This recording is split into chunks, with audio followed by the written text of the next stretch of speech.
All right, we're headed towards the general elections 2019, and today we're going to be discussing electoral bonds and the influx of black money through the electoral bonds. This is one big debate which is taken center stage now. Hello and welcome. I'm Chaiti Narula, and let's discuss this. Let's break this down for you as far as what is going on in the country right now. As far as the Election Commission of India is concerned, it is up in arms against the government of India's amendments that have been brought in certain acts as far as the electoral bonds is concerned. Let me break this down for you. The Election Commission of India has gone ahead and told the Apex Court, which is the Supreme Court, that electoral bonds are wrecking transparency. As far as the government is concerned, they're saying, no, they are not wrecking transparency. These kind of amendments that we have brought in are something to enhance transparency. But the Election Commission has many reasons to explain why this is wrecking transparency. Now, both the stands are contrary to each other, is something that we have established there. The removal on cap of foreign funding. Now, this is something that the Election Commission is saying must happen because they invite foreign corporate powers to impact political funding. Now, what happens when foreign corporate powers impact political funding? It can impact the narrative and the lay of the land of the 2019 elections as well, which is why the Election Commission is of the view that you must make sure that the cap on foreign funding is reintroduced as well. The Election Commission of India has gone ahead and ripped apart the amendments that have been made through the key statutes in the Financial Act of 2016 and in the Financial Act of 2017 as well.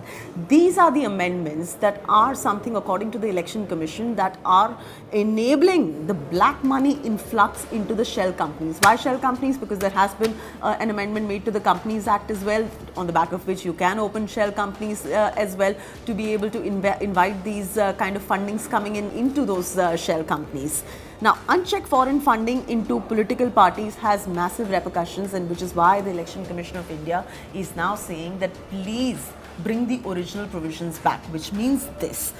I'm going to quote what they have gone ahead and said, which is the Election Commission of India, that the Commission is of the view that the earlier provisions ensured that only profitable companies with a proven track record could provide donations to political parties, and accordingly it is recommended that this particular provision be reintroduced. We'll wait and watch to see if this particular provision gets reintroduced or not, because foreign companies can go ahead and limitlessly buy these electoral bonds into the shell companies and fund political parties, and that can be very detrimental to the elections as well. Amendment to the Representation of People's Act is the other big point that they've brought up. This is allowing parties to skip the necessary recording of donations through the electoral bonds. So you can go ahead and completely skip recording who has put money into this electoral bonds as well, which the Election Commission is saying that they want to reverse this as well. However, the government is of a very firm stand that all these changes and the slew of changes that they made to the Companies Act, the Finance Act of 2016,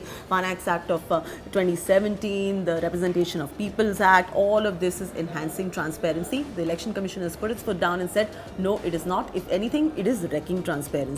So there is no check on anonymous donations as well, which has become a big cause of concern as far as the EC is concerned. The EC has completely gone ahead and refuted the claims of the government. The FCR amendment made, which has been made, allows donations from foreign companies who own a majority or stake in the Indian companies as well. You and I can only imagine how detrimental this can be.